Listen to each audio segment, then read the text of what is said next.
उस केस में आपको जानकारी के लिए आप लोगों को बता दें अभी फिलहाल कि वो 3 केसेस हुए हैं और 3 केसेस में पुलिस के द्वारा जो है सो बोल रहे हैं कि अनुसंधान में हमको और पूछताछ की ज़रूरत है।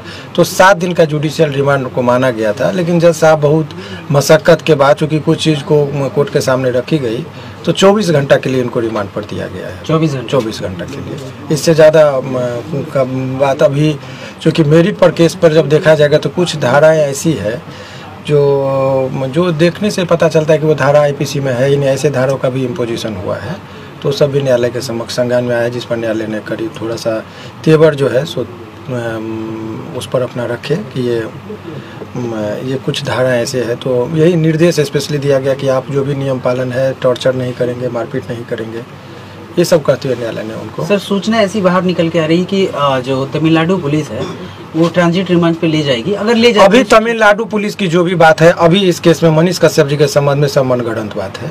अच्छा, वो बात से कहीं कोई लेना देना नहीं है। अभी सिंपल ये बात समझिए कि ये बिहार पुलिस ने जुडिशियल रिमांड से निकाल के पुलिस रिमांड की बात कही है, तो पुलिस रिमांड इनको 24 घंटा का मिला है। 24 घंटे का। हाँ, यही खबर के दृष्टिकोण से आप लोगों के लिए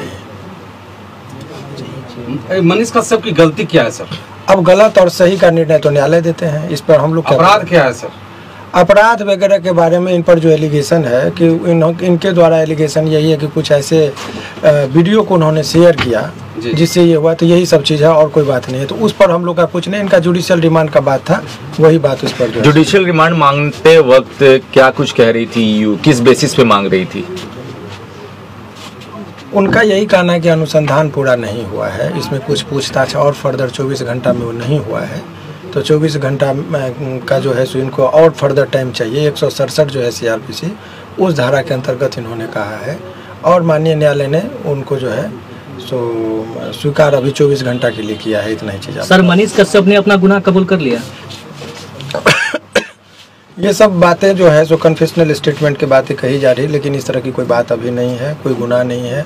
देखिए, आप एक चीज़ समझिए कि जब किसी भी व्यक्ति पर केस होता है, अनुसंधान होता है, चार्जशीट होता है, कन्फेशनल स्टेटमेंट का कोई महत्व नहीं होता है।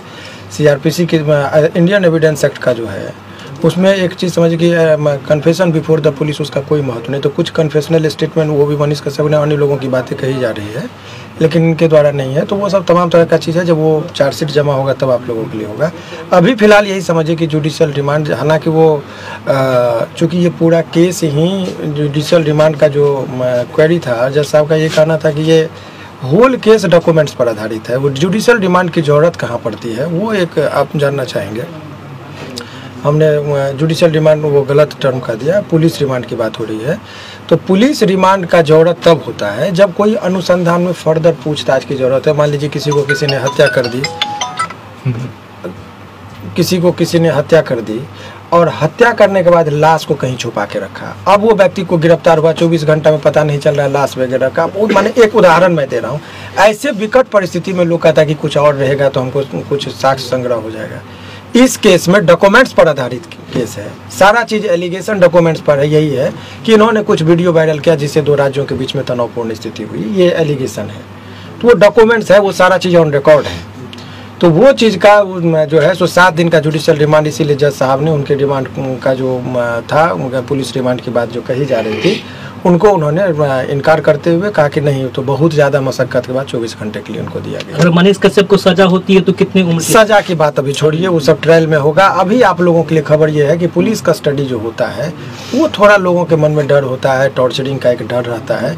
तो उस पर उन्होंने कह दिया है स्पेशली कि इनको ले जाने से पहले भी मेडिकल होगा, कि इनके जख्म कहीं दाग धब्बा कुछ ना हो, और उसके बाद जो है इनको जब अपीयर कराया जाएगा तो भी देखा जाएगा कि इनके शरीर पर कोई दाग नहीं हो और इनको टॉर्चर न किया गया हो। इसका भी न्यायालय ने मैंने ख्याल रखा है और ये चीज़ उन्होंने कहा है। सर, एक वकील होने के नाते कितने दिनों में बेल हो जाएंगी मनीष कश्यप? इस सब चीज़ पर मैं अभी कोई टिक्का टिप्पणी नहीं करूँगा, ये उचित भी नहीं है अभी वर्तमान परिस्थिति में करना। अभी न्यायिक प्रक्रिया है, उस पर रहना चाहिए। लेकिन सामान्यतः केस में हर केस में लोगों को बेल जनरली मिल ही जाता है।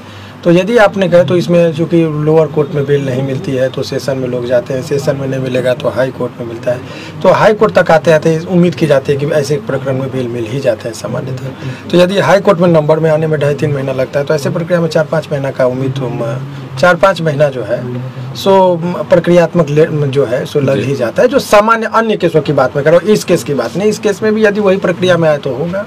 सर दोबारा पुलिस फिर रिमांड पे तो नहीं ले सकती? बार बार रिमांड पर क्यों लिया जा रहा है प्रशासन के द्वारा मनीष कश्यप को? अब उस पर हम जब बयान देंगे तो पॉलिटिकल हो जाएगा, इसीलिए उसके लिए पॉलिटिकल लोग हैं, वो लोग बयान देंगे, बेहतर है।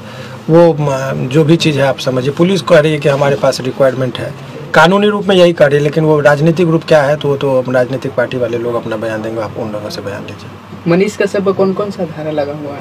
ये तो कई बार हमने जिक्र किया है, 153 का ए, 153 का बी, 468, 505 का सेक्शन लगा हुआ है। अन्य भी बहुत सारे सेक्शन है, 120 बी है, जिसमें अधिकतम सजा का प्रावधान 7 वर्ष का है।